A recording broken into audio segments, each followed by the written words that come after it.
ఫ్రాంక్‌గా మైనస్‌ల విషయం మాట్లాడుకుందామండి. జనరల్‌గా పబ్లిక్‌లో కొన్ని నోషన్స్ ఉంటాయి. అంటే ప్రీ ఆక్యుపైడ్ జడ్జిమెంట్స్ ఇవి ఇంతే అని చెప్పి కొన్ని ఫిక్స్డ్ భావాలన్నమాట. ఎదిగిన వాతావరణం వల్ల కావచ్చు, చుట్టుపక్కల పరిస్థితుల వల్ల కావచ్చు, కులం వల్ల, మతం వల్ల, ప్రాంతం వల్ల సమాజంలో కొంతమంది పీపుల్‌కి కొన్ని రకాల నోషన్స్ ఏర్పడుతూ ఉంటాయి. మనిషి కళాకారుడిగా మారినా కూడా అవి వాళ్ళ అవుట్‌పుట్‌లో కనిపిస్తూ ఉంటాయి. అయితే నిజానికి ప్రతిభ ఉన్న కళాకారుడు ఈ నోషన్స్ నుంచి బయటపడి విశాలంగా ఆలోచించాలి. బట్ ఈ డైరెక్టర్‌కి అంత మెచ్యూరిటీ లేదు అని క్లియర్‌గా మనకి అర్థమవుతుంది. ఆఫ్‌కోర్స్ సినిమా బాగుండొచ్చు, అది వేరే విషయం. అందరికీ శకునం చెప్పే బల్లి కుడితిలో పడ్డట్టు ఇంత గొప్ప డైరెక్టర్ వెళ్ళి జనరల్ నోషన్స్‌లో పడిపోయాడు. ఫర్ ఎగ్జాంపుల్ ఈ సినిమాలో మనవాడు చూపించే పాయింట్స్ ఏంటి, కన్విన్స్ చేయాలనుకునే పాయింట్స్ ఏంటి అని ఆలోచిస్తే చాలా చీప్‌గా అనిపిస్తుంది.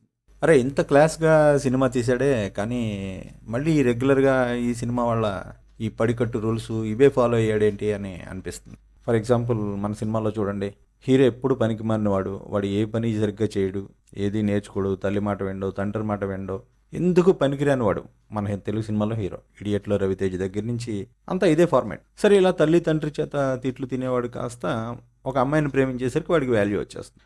కోర్స్ ఇందులో కొంత బెటరు, ఫుడ్కి తండ్రి మీద డిపెండ్ అవ్వకుండా వాడి డబ్బులు వాడే సంపాదించుకుంటున్నాడు, వాడి జీవనోపాధి వాడే సంపాదించుకుంటున్నాడని చూపించడం అంతవరకు బెటర్.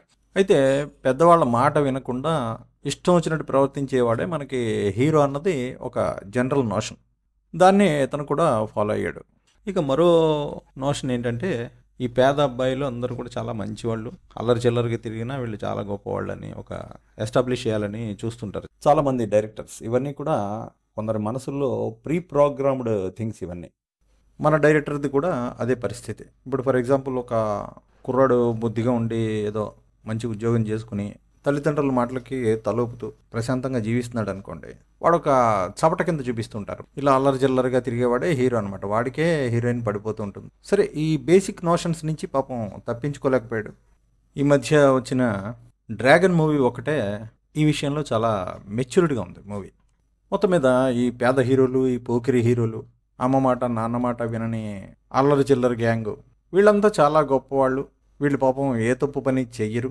ఇంకా పెద్దింటి అమ్మాయిలు మాత్రం బాగా కొవ్వెక్కి వాళ్ళే వీళ్ళని కెలుకుతుంటారు, చివరికి వాళ్ళ వల్ల వీళ్ళు ఇబ్బంది పడతారు అని భావించడం అదొక రకమైన నోషన్. ఎందుకంటే అలా చూపిస్తే ఈజీ, జనానికి ఎక్కువ రీచ్ అవుతుంది. సమాజంలో ఎక్కువ మందిని క్యాప్చర్ చేయాలంటే రియాలిటీస్లోకి వెళ్లకుండా ఇదే ఫార్మాట్ ఫాలో అయితే సరిపోతుంది. డైరెక్టర్ కూడా ఈ ఫార్మాట్లోనే పడిపోయాడు. ఆ అమ్మాయి ముందర వీడికి SMS పెట్టింది కాబట్టి కుర్రోడు చాలా మంచోడని చూపించడానికి ట్రై చేశాడు.